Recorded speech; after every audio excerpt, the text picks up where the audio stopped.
If you're a long-time true epic gamer like myself, you'll know that microtransactions have pretty much always been a thing. One of the earliest examples of a microtransaction that I could find is the Horse Armor DLC for the Elder Scrolls 4 Oblivion, being released all the way back in 2006.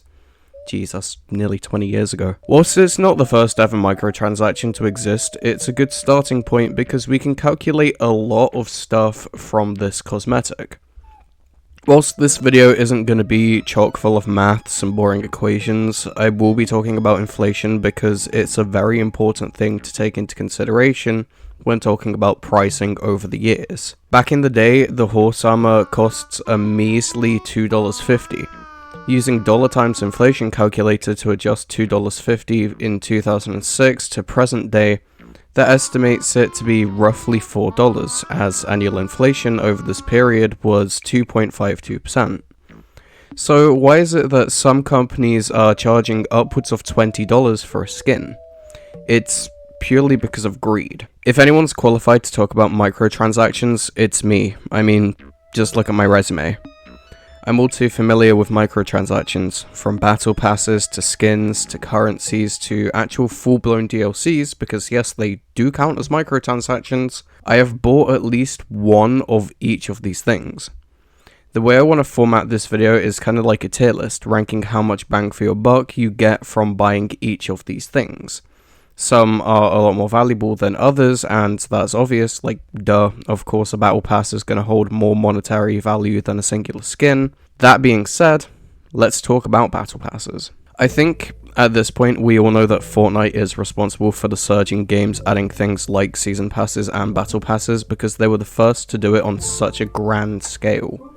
I mean, for God's sake, Epic made so much money that they essentially scrapped their main game mode, Save the World, and instead pivoted towards Battle Royale because it was making them a hell of a lot more money. And by a hell of a lot more money, I mean literal millions and then eventually billions with a B. I can see why the Battle Pass was held so high above every other form of microtransaction because you get a lot more value out of it. Not only do you get in-game currency to use on whatever you want, but you get a handful of skins and emotes and sprays and, you know, all sorts really. Some of these vary in quality, but you're still getting value out of the Battle Pass one way or another, and this goes for other games with Battle Passes too.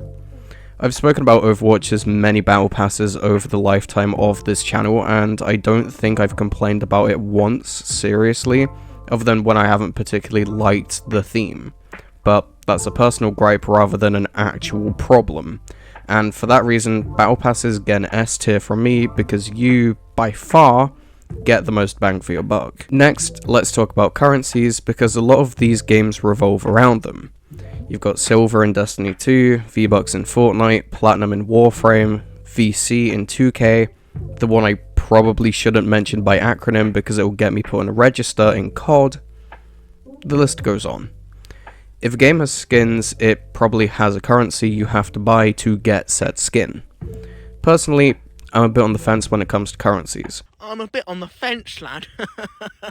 There's a nail up my arse and it hurts. I like the freedom you get with them because you can use them to buy anything that you want, but some of the pricing on these currencies is insane. There's a clip going around at the minute of a streamer called Kathmori. I hope I've pronounced that right. Anyways, he's talking about the price of a durag in 2K costing more than an actual durag. Like, I'm talking about a real IRL durag. A do-rag in 2K costs more than a do-rag in real life. I promise, my nigga. How much is 25,000 2K? I mean, how much is that shit? How much is that shit? Fuck that. Hold on.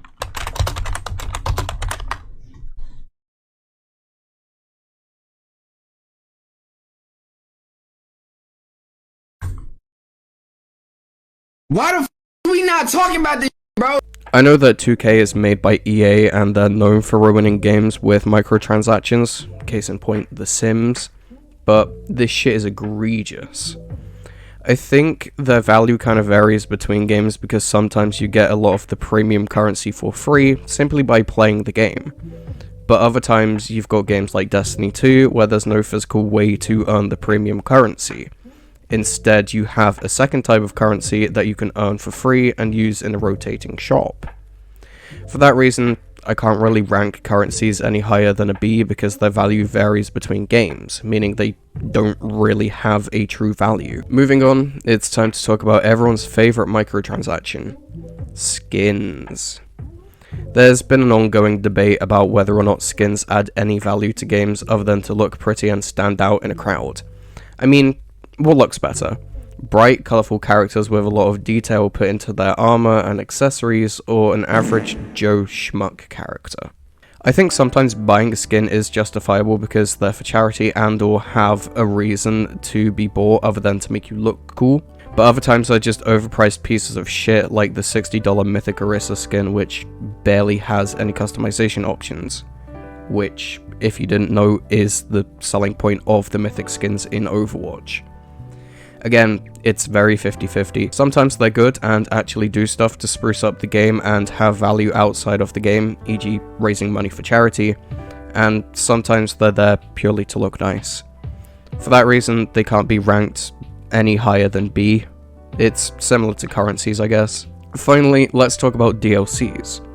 Some of you might not consider a DLC to be a microtransaction because they're huge in comparison to what they were back in the day. Take Skate 3's different map DLCs for example.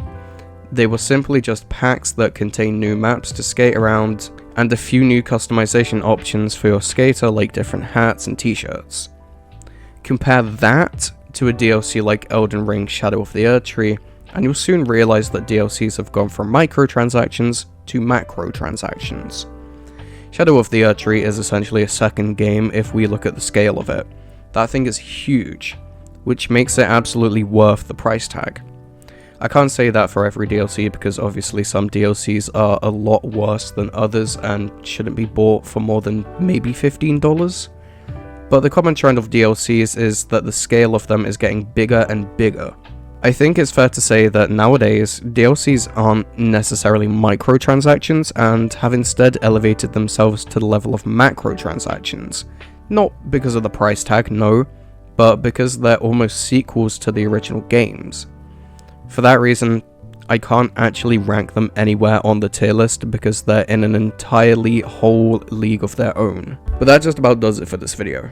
So, whilst microtransactions aren't necessarily a bad thing, sometimes you can get ripped off by them because no one should be paying $60 to look cool in a game. For $60 you could buy yourself a nice hoodie and look cool IRL, but you're a gamer so you probably don't care about that. You probably don't go outside enough to care about that anyway.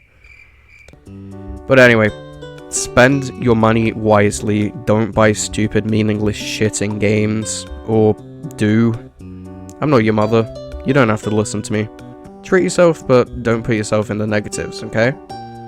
Inflation's bad these days, our economy's in shambles. Sorry to say it, Pyro, but inflation is bad.